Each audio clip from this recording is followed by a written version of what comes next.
Hi everyone and welcome back.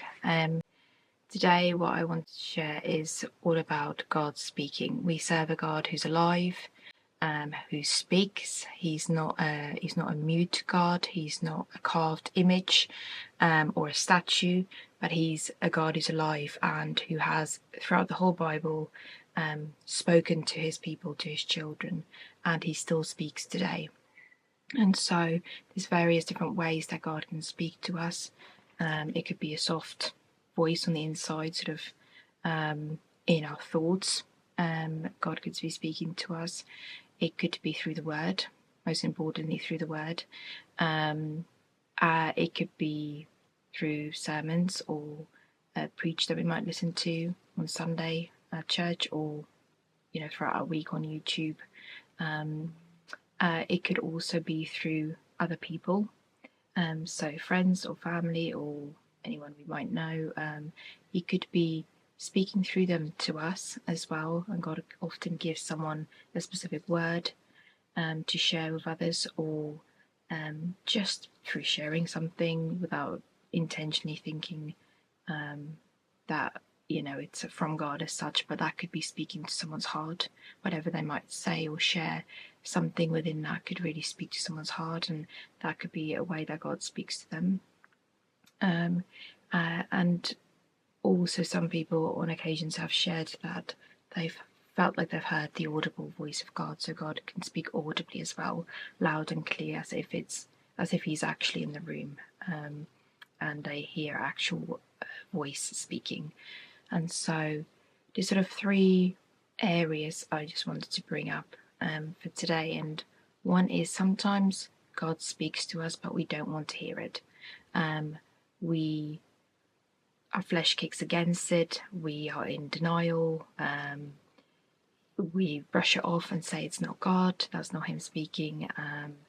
And it could be because he's asking us to do something specific. It might be something God's calling us into something. For some people, he might call them into the ministry. He might call them into a specific field of work. For me, years ago, God definitely called me very specifically into teaching, and it's not something I wanted to do.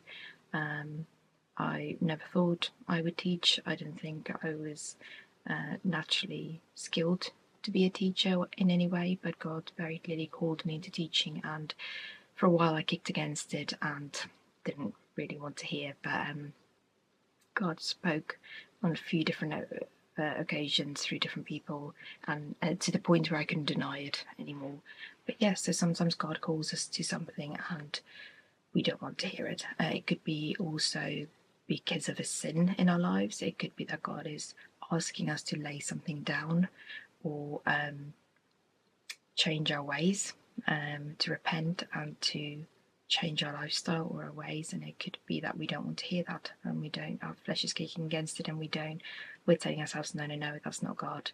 I read a book recently called The Power of Shame, and the author in that book explained how before she was a Christian she was smoking, and one day, even after she became a Christian, started going to church, she was still in the habit of smoking. And then one day in a specific service at church, God spoke to her clearly and told her to stop smoking. And she didn't want to hear it. She was brushing it off and tried to tell herself, that's not God, that's not his voice. He wasn't speaking to me. So we can do that when it comes to something that God actually asks us to lay down, sin in our lives. But not to listen would be to disobey, to be disobedient to God. And so we need to be quick in obeying him and listening to him if there is something that he's speaking to us about and asking us to change or to go and do. There's the second point I wanted to bring up was when it's not God, but we convince ourselves that it is him. So this is sort of where we get to kind of over spiritualize stuff, perhaps, where things are airy-fairy, where we're looking for signs in everything, and we're trying to convince us that's God speaking. Oh, look, this has happened, and there's another sign, so therefore it must be God. And so we need to just be careful of that, slipping into that place where we try and convince ourselves it's God, and looking for signs into things when it isn't.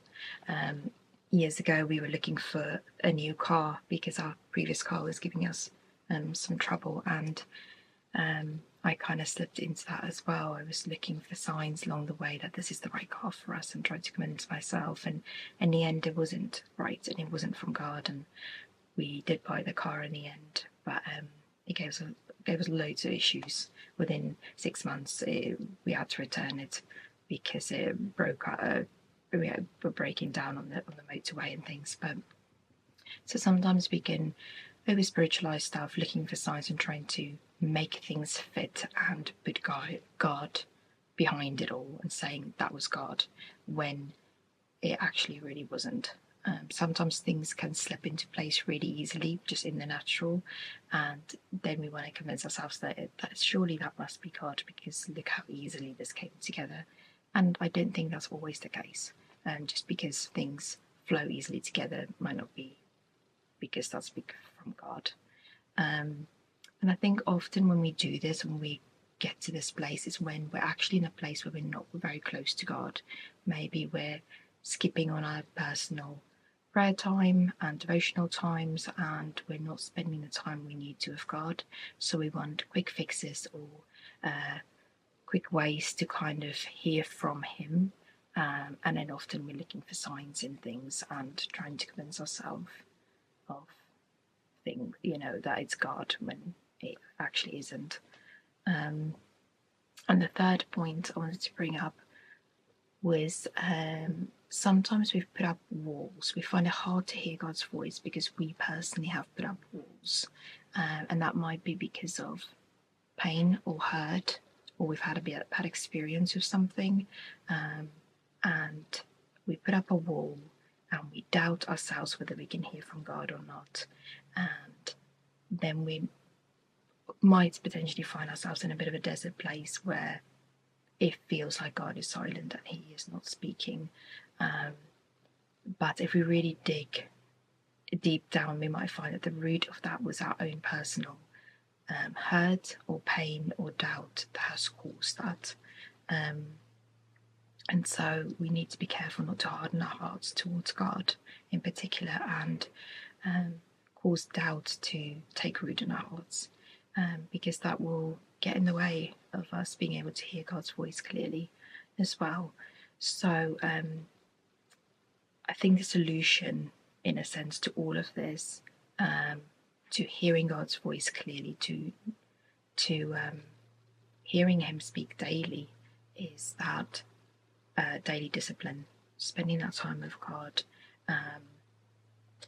It refines our spiritual senses. It helps us to get to a place where we hear from Him often and clearly as well. Spending time in prayer, creating in our prayer time space for Him to speak to us as well, not just us praying all our list of prayers out, but allowing space for God to speak to us as well.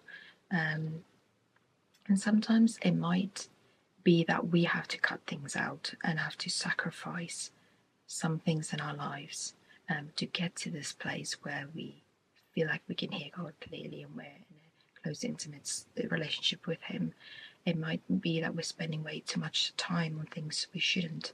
It might be that we're watching stuff we shouldn't. And so there might be something in our lives that we need to be cutting out. And it's a sacrifice and it costs, but ultimately, what do you want more? To have that comfort, or have that relaxation time, or have that sin in your life, or that bad habit, or do you want the things of God and be closer to Him? And so some things cost and it's sacrifices, but it's what God requires of us, and it's worth so much more than any other thing we could have in this world, in this life.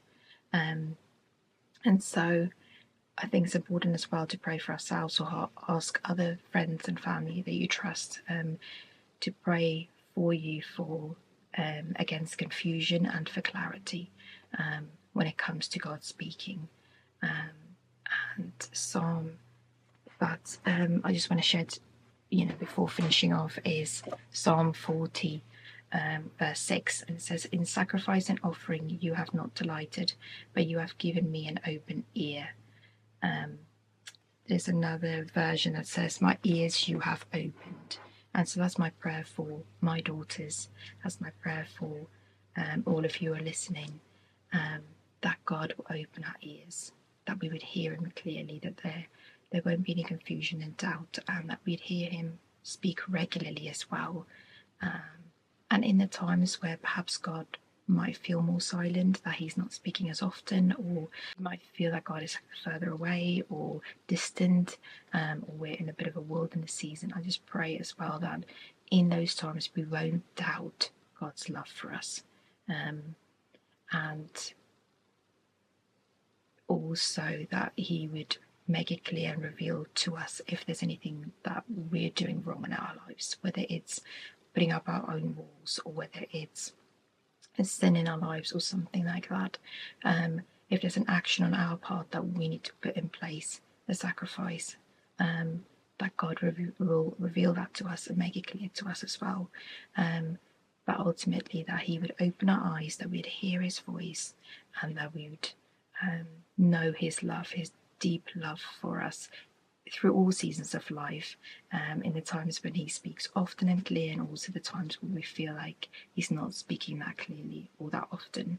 And so just pray that over my daughters. I would want them to grow up knowing this and living this, and for anyone else watching as well. Thank you for watching. We'll see you in the next one. Bye.